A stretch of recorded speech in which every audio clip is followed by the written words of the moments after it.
네, 안녕하세요. 태양광입니다. 오늘은 2022년 5월 27일입니다. 오늘도 에너지관리공단에서 상반기 입찰 공고가 나오질 않았습니다. 6시쯤 되면 나올래나, 나오고 퇴근을 하려나 했는데, 오늘도 입찰 공고가 나오지 않은 거 보니 에너지관리공단이랑 산업부 쪽에서도 고민이 많이 있는 게 아닐까 싶습니다. 오늘은 입찰이 나오게 되면 입찰에 유의하게 봐야 할 점들, 그것에 관해서 얘기를 좀 드리려고 하고, S&P 상한가 고시가 나왔습니다. 그것에 대해서도 오늘 간단하게 조금 개인적인 의견을 얘기를 드려보려고 합니다. 제가 언제나 말씀드리지만, 제가 이야기 드리는 건, 이 산업 안에 오래 있었던 사람으로서 저의 개인적인 견해를 말씀드리는 거다 보니까 전문가분들이나 저랑 다른 의견이 있는 분들도 많이 계실 수 있다는 걸 잘 압니다.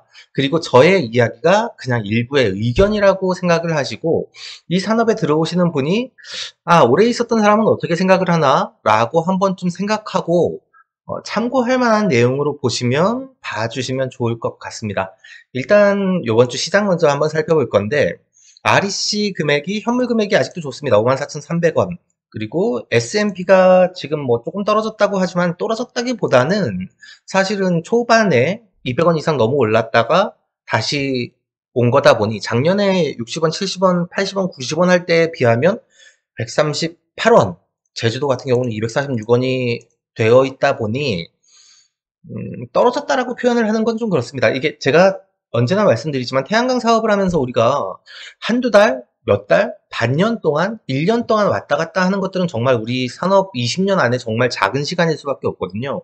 그런데 6개월, 1년 가지고 전체의 시장을 파악하면 안 된다라는 생각이 너무 많이 들다 보니 S&P가 당장에 움직인다, REC 금액이 당장에 많이 튀어오른다, 튀어내린다 라고 생각을 하시는 것보다는 장기적으로 우리가 어떤 관점으로 사업안을 준비해 가야 되고 어떻게 접근해야 되는지를 고민을 하시는 게 더 맞지 않나?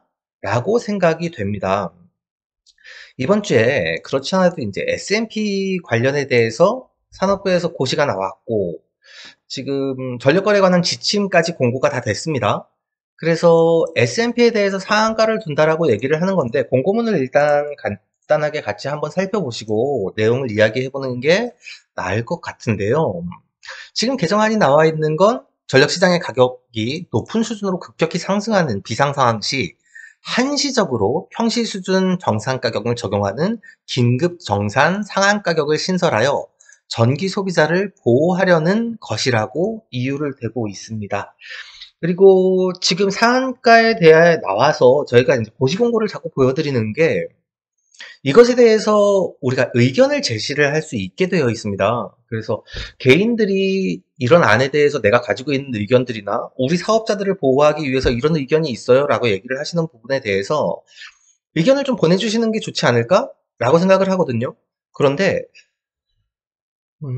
많은 분들이 그냥 누군가 해주겠지라는 생각을 하고 계시죠, 사실. 음, 그냥 있는 그대로 표현을 드리겠습니다. 그게 제 스타일이니까.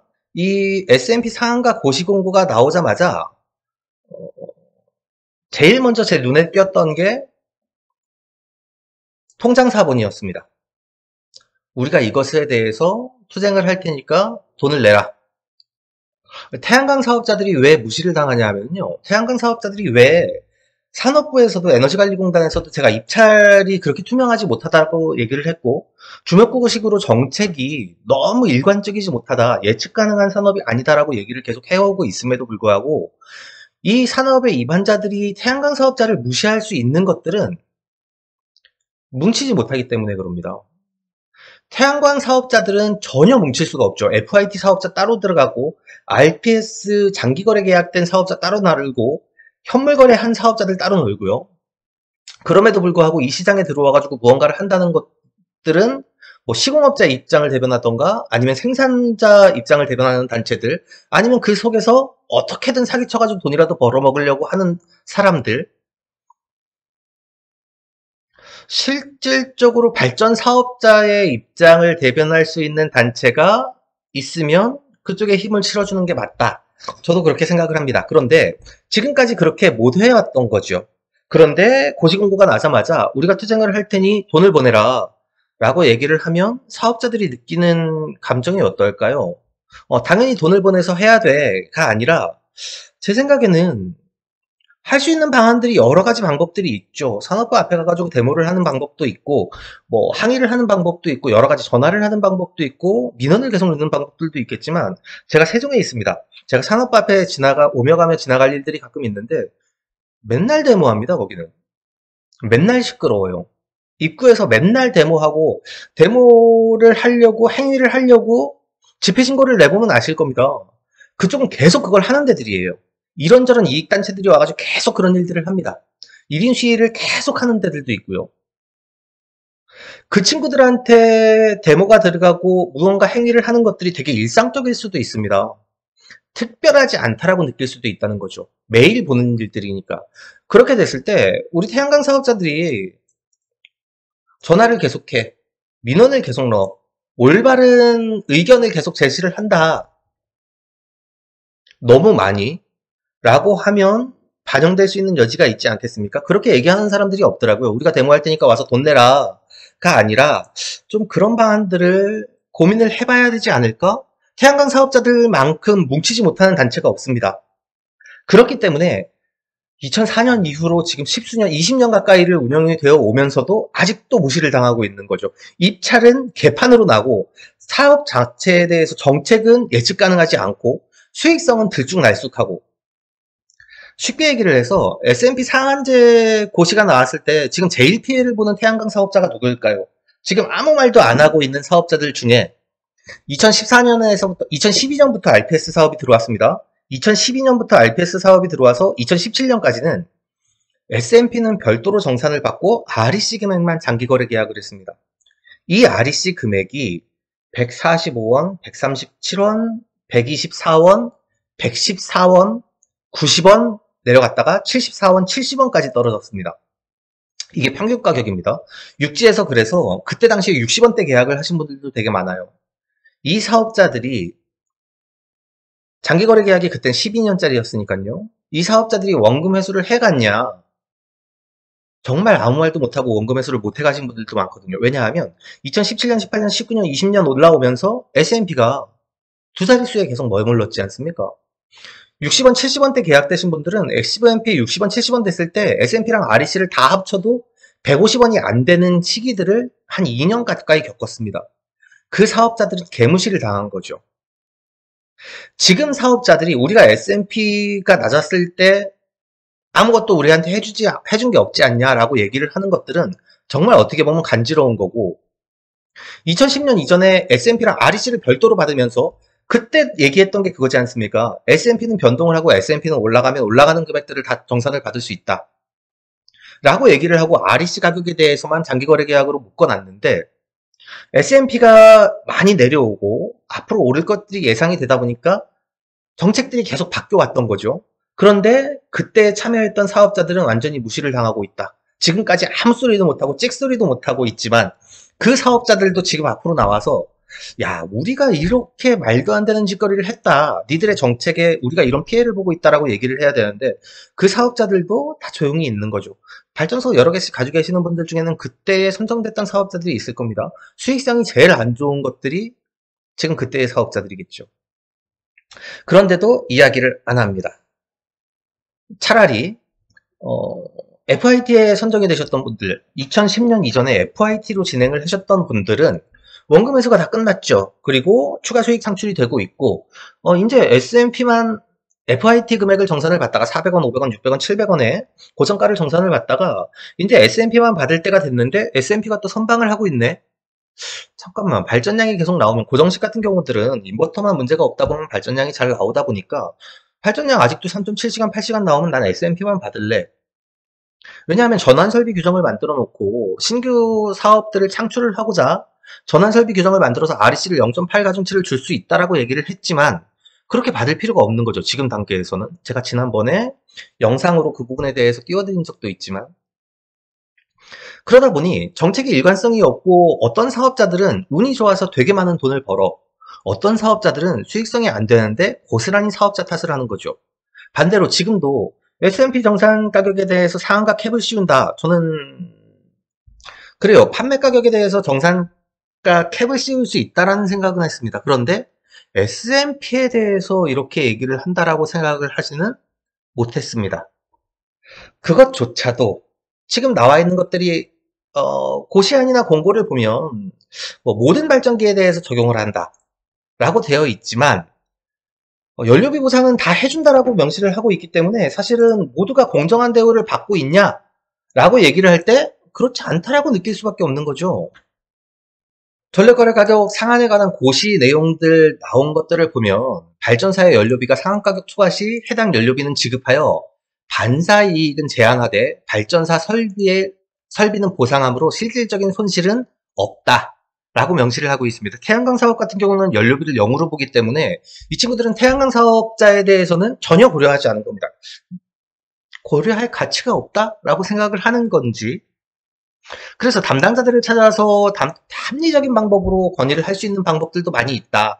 나가지 못하는 분들, 뭐 집회에도 참여를 하고 할 수 있는 것들을 해야 되겠지만 할 수 있는 것들을 참여할 수 없는 분들은 관련 고시 내용들을 명확하게 파악을 좀 해보고 여기에 우리의 의견들 잘못된 부분들이 있다라면 그걸 합리적인 방안에서 이의를 제기할 수 있어야 되는데 우리 같은 경우는 그런 게 너무 적습니다. 신재생에너지 발전 사업자가 4,698개라고 되어 있나요? 신재생에너지 발전 사업자가 4,698개라고 되어 있는데 과연 우리가 의견을 모아서 같이 이야기를 하는 업자들이, 사업자들이 얼마나 될까요? 이 이야기는 좋습니다. 어떤 목적을 가지고 있는지 어떻게 추진하려는 계획인지는 알겠지만 갑자기 이렇게 발표가 된다. 태양광 사업자, 신재생에너지 사업자가 아니라 다른 사업자들은 어떻게 보고 있느냐. 민간 발전사회사에 화력발전소 허가를 많이 내주고 중국계 기업이 들어와서 엄청나게 많은 돈을 벌어간다. 그거에 대해서 보전을 계속 해주고 있다. 라고 제가 지난 시간에 언급을 해드린 적이 있습니다. 그런 것들에 대해서는 어떻게 규제를 하지 않고 지금 소형 태양광 사업자들이 가장 피해를 많이 봐야 된다. 라고 생각이 된다면 분명하게 의견을 기재를 해야 되는데 사실 태양광 사업자들이 그렇게 많이 뭉치지 못하고 있다. 그 속에서 우리는 어떻게 시장을 창출해 나가고 어떻게 수익성을 만들어 갈 건지에 대해서 고민을 해야 되는데 자, 저의 개인적인 생각입니다. 그러면 앞으로 태양광 사업은 안 하겠냐? 이게 정책적으로 규제를 한다고 모든 시장을 그냥 문을 닫을 수는 없다라고 생각을 합니다. 왜냐하면 2012년에 RPS 사업을 시작을 하고 전답, 임야, 목장, 과수원에 가중치를 0.7을 줬습니다. 활용하지 않는 유휴공간, 건축물 상부 같은 데 활용을 하도록 유도하고자 산을 밀고 임야를 깎아서 하는 것들은 하지 마라. 라고 하지 말라는 목적에서 가중치를 0.7을 줌으로써 REC에 대한 수익률을 낮춘 거죠. 그런데 지금 같은 경우는 REC의 수익률이 거의 미미하다 보니까 제주도에서는 작년, 재작년부터 임야의 개발을 그냥 합니다. 가중치 0.7은 나 의미 없다. SMP만 받으면 되니까. 근데 그런 사업자들의 캡을 어떻게 할 것이냐 라는 것들에 대해서 논란이 되게 많이 될 수밖에 없는 거죠.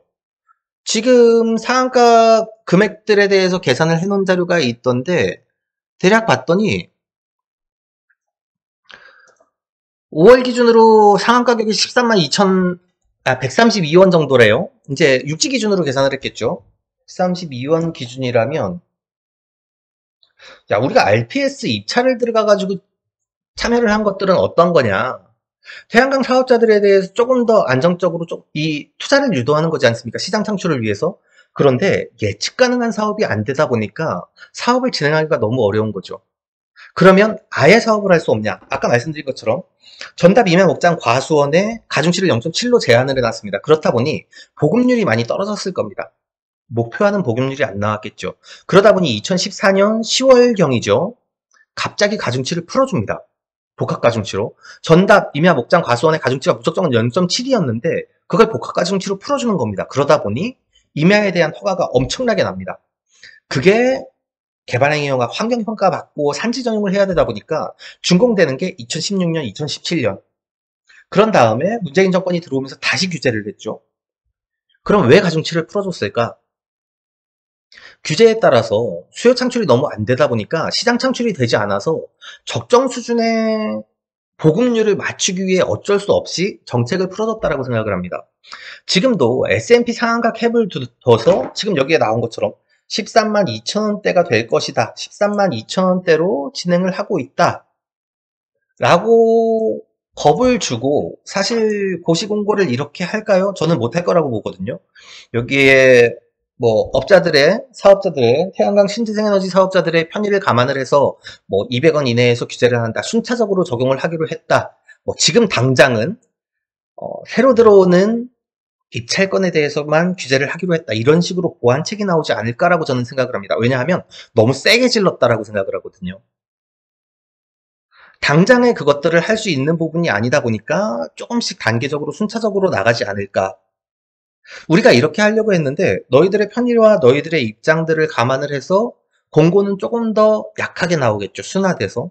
그걸 감안을 해서 이렇게 공고를 때려버린 게 아닐까라는 생각이 드는 겁니다. 태양광 사업의 RTS 정책의 목표가 무엇입니까? 라고 제가 2년 전에 이야기를 할 때도 그때도 이렇게 말씀을 드렸습니다. 사업자에게 시장 창출을 하면서 적정 수준의 수익성을 맞춰주기 위해서 사업이 진행이 되는 겁니다.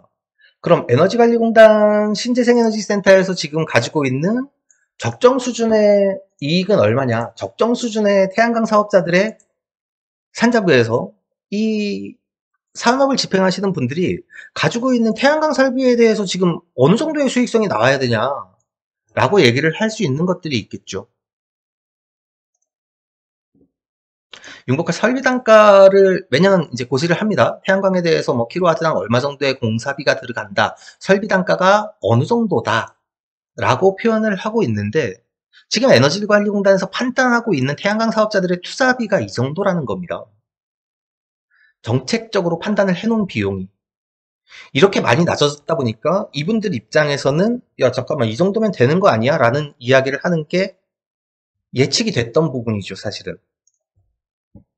그렇기 때문에 지금 상태에서 태양광 사업자들의 수익성을 무조건 규제를 한다라고 얘기를 하는 것들이 갑자기 전혀 이해가 안 가는 부분이고, 태양광 사업자들이 그럼에도 불구하고 조용히 앉아서 몇몇 군데에서만 이야기를 하는 것들이 사실은 잘 납득이 가지 않습니다.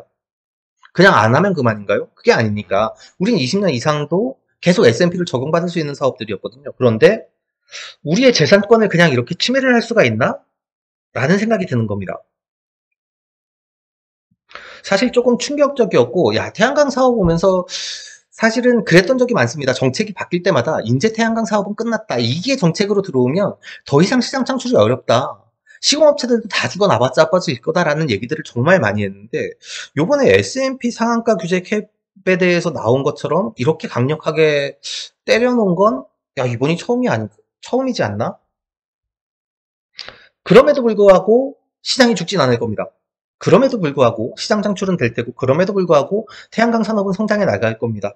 어떻게 우리가 그 속에서 기회들을 다시 찾아가느냐에 대한 차이만 있을 테고, 13만 2천 원, 지금 봤던 것처럼 132원 정도의 캡을 씌워가지고 진행을 그냥 밀어붙일 거라고 생각되지는 않습니다. 그렇게 무시를 할까요?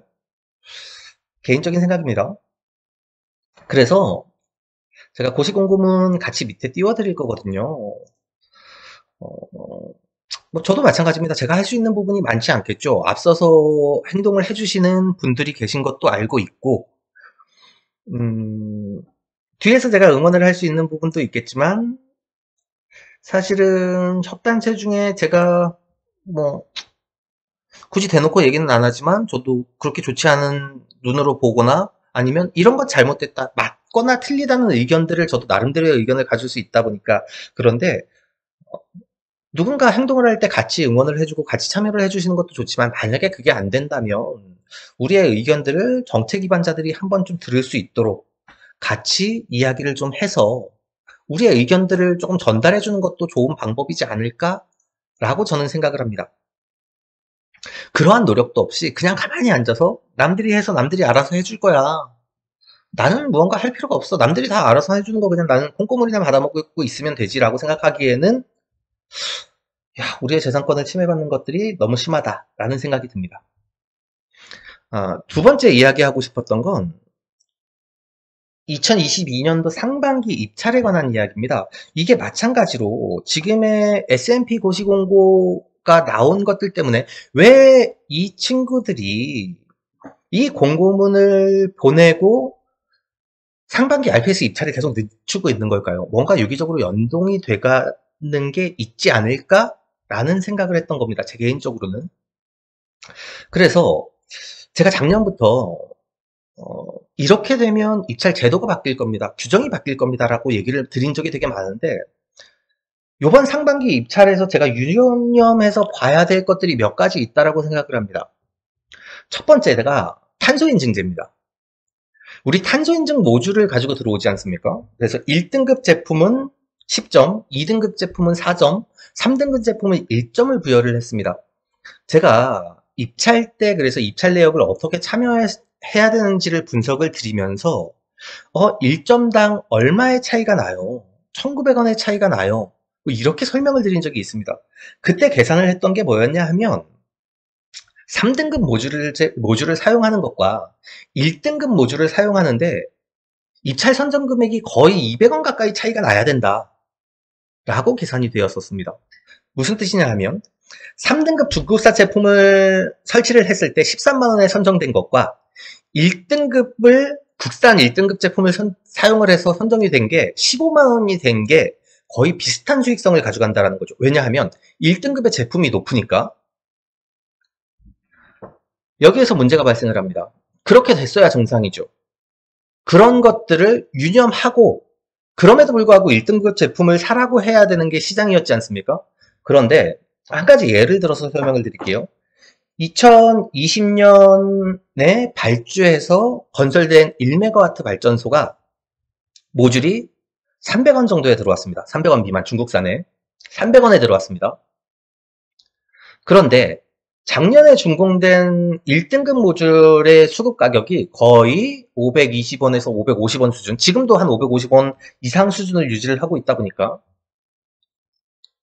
과연 탄소인증제가 탄소를 줄이기 위한 목적으로 사용이 됐냐? 탄소인증제 제품을 사용을 하는 게. 그러면 탄소인증제 제품을 비싸게 사더라도 그만큼의 수익성이 확보가 돼야 탄소인증 제품을 사용을 하는 겁니다. 지금 입찰 공고가 작년이랑 똑같이 나온다면 우리는 1등급 제품을 사용할 이유가 없습니다.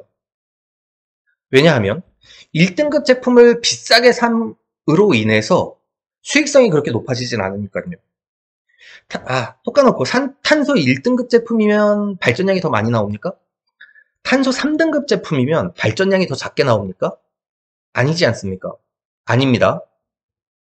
효율이 좋은 제품이 모듈 발전량이 훨씬 발전 시간이 많습니까? 효율이 낮은 제품은 발전 시간이 작고 아니라고 말씀드렸지 않습니까? 마찬가지인 이야기로 탄소 등급 1등급 제품, 2등급 제품, 3등급 제품을 만들면서 모듈 가격이 되게 많이 올라갔어요. 2년 전보다 지금 가격이 훨씬 더 비싸니까. 이게 정말 탄소를 줄이기 위한 목적으로 만들어 놓은 거냐라는 얘기를 저는 되게 많이 드렸습니다. 그런데 요번에 입찰 공고가 똑같이 탄소 3등급은 1점, 탄소 1등급은 10점이 나온다면 3등급을 써야 됩니다. 1등급을 쓰면 안 되죠. 왜냐하면 요번 입찰에서 상한가가 아무래도 15만 5천 원대, 15만 원대 중반 정도의 상한가가 잡히지 않을까라고 예상이 됩니다. 그럼 작년 하반기 기준으로 봤을 때 그래요. 지금 똑같은 입찰에 나온다면 1등급 제품이 상한가를 쓴다라고 쳤을 때 2등급 제품이 13만 5천 원을 쓰겠습니까? 아니거든요. 작년 하반기 기준으로 본다면 1등급이 15만 원을 쓰고 2등급이 14만 원을 썼다는 겁니다. 그러면 1등급을 550원 주고 사는 것보다 2등급을 340원 주고 320원 주고 사는 게 훨씬 더 이득인 거죠. 그러면 이게 국산 제품들, 국산 1등급을 장려하기 위한 사업이 맞냐? 역으로 요번에 입찰 공고가 그렇게 난다면 중국산 3등급을 써야 되는 겁니다. 중국산 3등급을 장려하기 위한 정책이 되는 거죠. 이거에 대해서 명확하게 기준을 잡으셔야 되는데 지금 입찰 공고가 나오기 전부터 모듈 수급이 부족하다라고 하다 보니까 1등급 제품들을 써야 돼요, 2등급을 써야 돼요 하면서 지금 막 품귀 현상이 일어나는데 제가 봤을 땐 입찰 공고가 나오기 전에는 그 부분에 대해서 언급을 하면 안 된다. 그 부분에 대해서 이것만이 정답이다라고 이야기를 하면 안 된다라고 생각을 하는 거죠. 그렇기 때문에 저한테 문의를 하시는 많은 분들한테 공고가 나와봐야 됩니다. 공고가 나와봐야 제가 뭐라고 말씀을 드릴 수 있을 것 같아요. 라는 말씀을 계속 드리고 있는 거죠. 왜 1등급을 씁니까? 2년 전에는 그랬죠. 가격들이 너무 낮아지다 보니까 1등급 제품을 씀으로써 우리가 15만 원대 선정이 될 수 있다는 기대가 있었다. 왜냐하면 3등급이면 12만 7천 원에도 떨어질 수 있다는 생각이 있었거든요. 근데 그게 2021년 상반기에 깨졌습니다. 작년 한 해는 이게 완전히 흔들렸거든요. 그럼 작년에 1등급을 써서 선정된 제품이 돈을 많이 벌었냐? 우리나라에서 유대해 주려고 했던 것처럼, 국산 제품을 우대하려고 했던 것처럼 탄소가 그만큼 들 나왔기 때문에 정말 그것이 1등급을 받았고, 그렇기 때문에 국산 제품들을 그렇게 살려줄 수 있었던 정책이냐? 저는 아니라고 생각을 합니다. 아이러니한 거죠. 그렇기 때문에 상반기 입찰이 입찰 공고가 그렇게 어려울 거라고 저도 생각을 하는 겁니다. 이런 부분들을 고려해야 돼서 또 한 가지는 장기거래계약 시장으로 유도를 해야 되지 않습니까? REC는 현물거래 금액은 장기적으로 없어질 겁니다. 지금 5만 원대 유지를 하고 있다라고 해서 이게 계속 유지될 수는 없는 거죠. 언제까지 백날 꽃날 5만 원대를 유지할 수 있을 것이다? 이게 갑자기 어느 날 2만 원, 만 원이 돼서 그냥 0원이 된다라고 해도 전혀 이상하지 않은 시장이거든요. 지금 상태에서는. 그러다 보니 장기거래 계약 시장으로 들어와야 된다. 그리고 장기거래 계약 시장에서 요번에 입찰 공고를 얼마를 할 거다. 어느 정도 물량들을 확보를 할 거다. 라고 수요를 창출하고 장기거래 계약 시장으로 끌어당겨야 되는데 장기거래 계약 시장으로 들어갈 이유 자체가 없어버리면 유도를 할 수 있는 이유 자체가 없어버리면 장기거래 계약 시장으로 들어가겠습니까? 안 들어가죠. 입찰 공고문을 보고 잠깐만 하반기 때 우리가 더 좋은 가격을 받을 수 있을 것 같아. 라고 생각을 한다면 입찰 공고가 어떻게 나오는지에 따라서 전부 다 상한가를 쓸 수도 있는 겁니다. 15만 5천 원이 상한가야? 오케이. 메가급이고 뭐고 다 15만 5천 원 상한가를 써버리는 거죠. 왜냐하면 다음에 금액이 더 좋아질 거라고 본다면. 작년까지는 그랬습니다.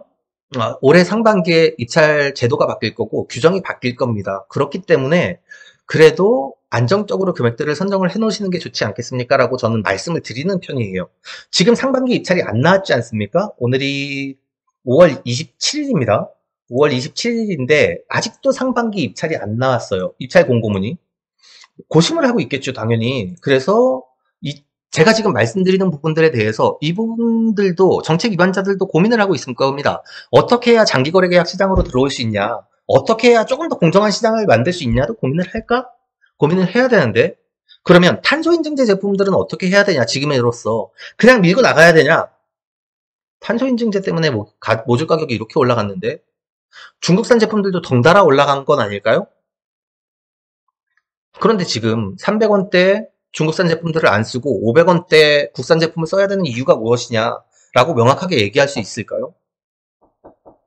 그런 것들 때문에 입찰 공고가 기다려지고 입찰 공고를 봐야 상반기 입찰이다 하반기 입찰에 대해서 뭐라고 얘기를 드릴 수 있을 것 같아요 라고 말씀을 드리는 이유입니다. 지금도 불안하죠. 공고가 안 나왔으니까 어떻게 나올지에 따라서 우리가 대응해야 되는 방법들은 완전히 180도 달라지는 거니까요. 자, 상반기에 1등급 모듈로 공사를 하셨던 분들은 더 억울할 수도 있는 거죠. 공고가 어떻게 나오는지에 따라서 1등급 제품들을 어떻게 유지를 해줄 거냐, 어떻게 우대를 해줄 거냐, 그만큼 비용들을 더 많이 냈음에도 불구하고 정책이 그렇게 끌어당긴 거지 않습니까? 1등급 제품들을 써라. 그러면 그 정책을 믿고 1등급 제품들을 썼던 사람들은 우대를 해줘야 되는데 지금 그럴 수 있는 방안이 없어요. 방안이 있어야 장기거래계약 시장으로 끌어들이면서도 1등급 제품들을 쓸 수 있도록 유지를 시킬 수가 있는데 그렇게 할 수 있는 유인 항목이 없다. 그래서 S&P 상한가 캡은 단기적으로 유예를 한다거나 아니면 캡을 올린다던가 하는 조정안이 나오지 않을까라고 생각을 하고, 다만 장기거래 계약에서 기존에 없었던 이야기들이 나오지 않을까라고 생각을 하고 있는 겁니다. 지금 쉽지는 않아요. 탄소 등급 제품 만들어 놓은 것과 지금 장기거래계약 시장으로 유도해야 되는 것들이 그렇게 쉽지는 않은 상태라고 생각이 됩니다. 시장성이 이렇게 있는 상태에서요. 그렇기 때문에 고민이 되는 거고, 그렇기 때문에 사실은 쉽게 이야기할 수 없는 부분인 거죠. 정책 입안자들 입장에서 제가 영상을 입찰 때마다 제가 그 얘기를 하지 않습니까? 자, 사업자들은 조금 더 정책이 투명해야 되고 예측 가능해야 되고 안정적으로 유지될 수 있어야 됩니다. 라고 말씀을 드렸는데 지금 마찬가지지 않습니까? 예측할 수 없고 입찰이 투명하지가 않고 안정적이지가 못해요. 왔다. S&P까지 상한가 캡을 씌웠는데 낮아질 땐 우리가 60원 받을 땐 아무도 거들떠도 안 보던 것들이 이제 200원 3달밖에 못 받았습니다. 200원 받은 게 뭐 많습니까? 194원? 뭐 얼마 해가지고 200원 가까이 받은 게 3달밖에 안 돼요. 근데 벌써부터 지금 이 난리를 피는 거죠. 이게 과연 우리가 참여하는 사업이 공정하다라고 얘기를 할 수 있겠습니까? 자, 다시 올려드릴게요. 이 위에 제가 링크 좀 달아드릴 건데 국내 밀간 발전 자회사의 발전소를 오픈을 한 다음에 화력발전소의 대기업과 발전 자회사의 컨소시엄으로 허가를 받았던 것들은 그럴 수 있다라고 봅니다. 그리고 이해할 수 있죠, 100%. 그런데 중국계 기업이 들어와가지고 대규모 화력발전소를 우리나라에 짓고 있다. 환경오염을 엄청나게 시키면서 전기를 팔아먹고 있고 그거에 대한 가동 비용들은 손해가 나지 않도록 언제나 보존을 해주고 있다. 땅짓고 헤엄치기죠. 인허가만 받으면 돈 버는 사업인데. 그러면서 국내의 정책들을 믿고 진행을 했던 신재생에너지 사업자들은 무참히 밟아도 된다라고 얘기를 하는 것들이 너무나 안타깝습니다. 우리 사업자들은 뭉칠 수 없다라고 생각을 한 거죠.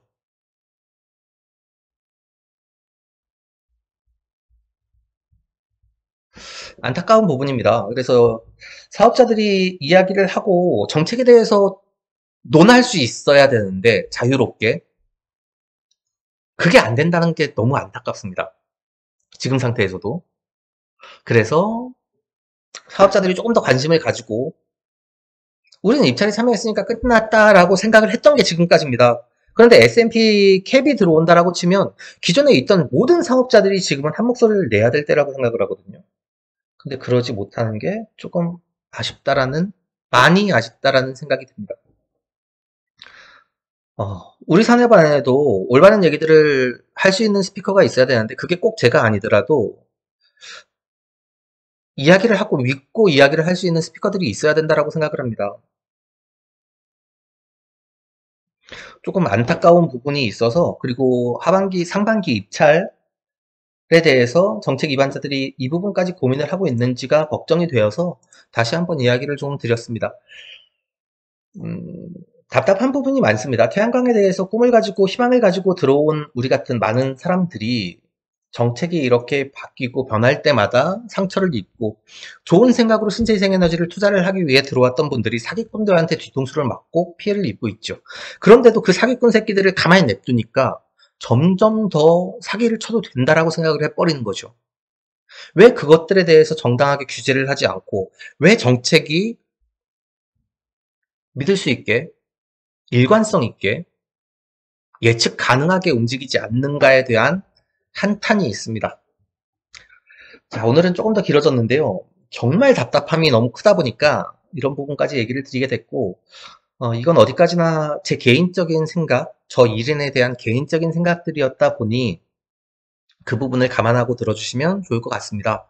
저보다 유능하시고 저보다 경험이 많으시고 저보다 생각이 많으시고 저보다 똑똑하신 선배님들이 많이 있는 걸 알고 있습니다. 내 말만이 맞다고 얘기를 하는 게 아니라 나의 의견은 이렇다 정도 그걸 필요하신 분들만 같이 이야기를 나눠보면 좋지 않을까 싶어서 오늘 영상 준비했고요. 끝까지 영상 시청해주셔서 감사합니다. 다음번에도 유익한 내용으로 인사드릴 수 있도록 하겠습니다. 고맙습니다.